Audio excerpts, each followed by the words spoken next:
Na-download naman na yung driver, ma'am, di ba? Opo. Kasi di ko alam kung anong Windows yung gamit nyo. Pero sa Windows 10 or 11 kasi, pag may makita kayo ditong arrow, ma'am, to, yung V pa, na baliktad, click nyo po yan. Meron kasi dito nalabas na I-printer. printer na model nyo. Ngayon, itapat nyo lang tong arrow, tapos right click mo lang.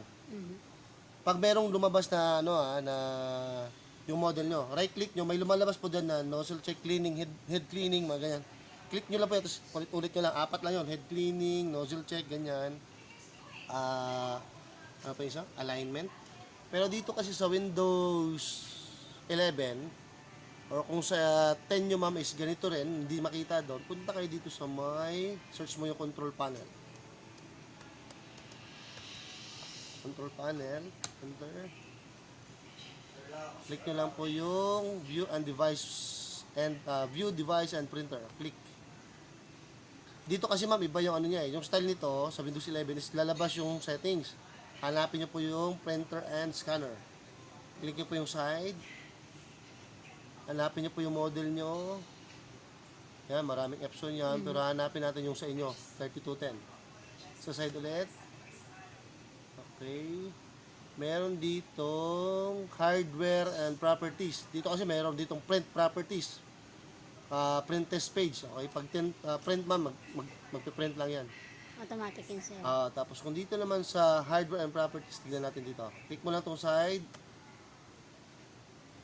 Wala dito maintenance. Hanapin natin yung ito, printer and try natin itong printer and properties.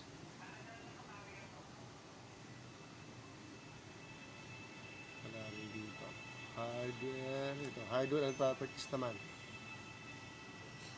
Try mo lahat kung ano. Basta mayroon dapat tayo makitang maintenance. Ito, dito tayo.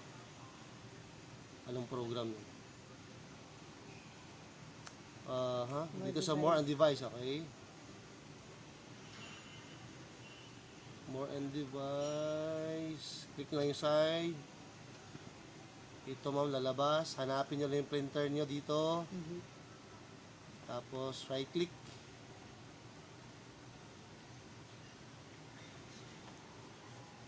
Walang maintenance dito. Dapat mahanap natin yung maintenance. Properties.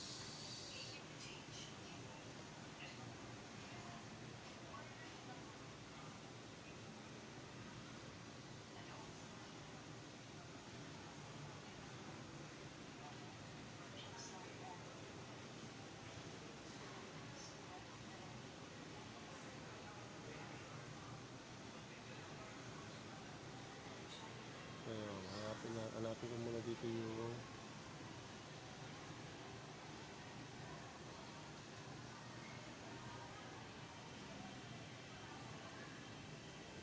magpakita kayo na dito.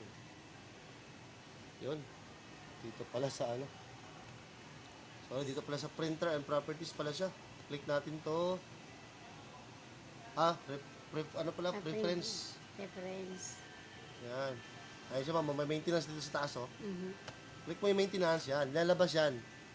Print head, nozzle check, print head alignment, and print head alignment. Itong power cleaning, ma'am, kahit hindi na yan. Itong tatlo lang. Pag click mo kasi to, maglo-load yun, maramdaman mo na yung printer mo, pag para may umiikot doon, kasi nag-cleaning na siya. Pagkatapos doon, ito naman. Ulit-ulit lang. Yes, ma'am. Pag mangyayari yun, yung may guhit. Gawin mo lang to. Tingnan mo lang yan. Pag halimbawa na, pag maalala mo, ito, may tinulog si kuya. Yan. Tapos itong print alignment naman, ganoon din. Para medyo... Pag halimbawa natapos yung, halimbawa... gagawin mo kasi to 3 beses. 3 beses? 3 beses mo siyang ulit-ulitin. O ba, hindi siya makukuha kasi sa isang beses lang eh. Dapat 3 beses dito, 3 dito, 3 dito. Tigta-tatlo. Yes, ma'am, para ano. Pag hindi pa rin makuha sa 3, hindi kaya sa mapupudpud yung ano. hindi yan. Kasi bihira mo lang naman gagamitin eh. Kanina, di ba, bihira ko lang naman, ngayon nyo lang naman dinala to eh, after a year eh. Oo. Kaya, mapupudpud dyan kung sakali na, pag hindi kasi kinaya sa 5, sa 3 ulit. Pag hindi na kinaya, 3 ulit, parang 9 times mong ulitin. Pag hindi talaga kinaya, ma'am, papaservice mo na yan. Ganun lang yan. Kaya Kasi kahit ulit-ulitin mo yan, hindi talaga mangyayari yan. Kasi ginagamit namin ito pag nagpapaprinter pa ako sa bahay, tsaka sa school niya. Parang business. Parang Okay na rin yun kasi para makabawi Oo ka. nga po, Oo. para Ang hirap din magpaano kayo. Mahirap kasi matuyuan ng pagganto. Yes po, ma'am. Kaya Ganun lang. Masisira. Palitin natin ah. Ulit. Okay. Control panel. Kapag camera.